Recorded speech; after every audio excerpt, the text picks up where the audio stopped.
Hello guys, আসসালামু আলাইকুম। আমরা দেখব আজ এবিসিডি এ থেকে জেড পর্যন্ত স্টাইলিশভাবে লেখা। দেখেন এটা কীভাবে লিখছে, সিটা কীভাবে লিখছে, বিভিন্নভাবে স্টাইলিভাবে এ থেকে জেড পর্যন্ত এবিসিডি লিখছি। যদি আমরা এই ধরনের কৌশল শিখতে পারি, আমরা যে কোনো জায়গায় আমাদের নিজস্ব নাম স্টাইলভাবে লিখতে পারবো। তো ভাবতে পারবো না আমরা ধরনের স্টাইল লিখেছি। আমরা সম্পূর্ণ ভিডিওটা দেখে লাইক, কমেন্ট, শেয়ার করি, অন্যকে শেখার জন্য আগ্রহ করি। ভিডিওটা বেশি বেশি শেয়ার করি আর অন্যকে শেখার জন্য আগ্রহ করি।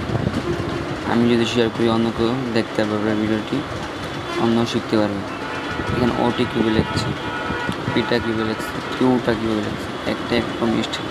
এই ধরনের স্টাইল শিখে আমাদের নিজস্ব নাম লিখতে পারবো আর অন্যকে ট্যালেন্ট দেখাতে পারবো। বেশি বেশি ভিডিওটা শেয়ার করেন, কমেন্ট করেন। সকল ধন্যবাদ আমাকে ভিডিওটা দেখার জন্য। সম্পূর্ণ ভিডিওটা দেখে থাকেন, লাইক করেন। অর্ধেক ভিডিও দেখে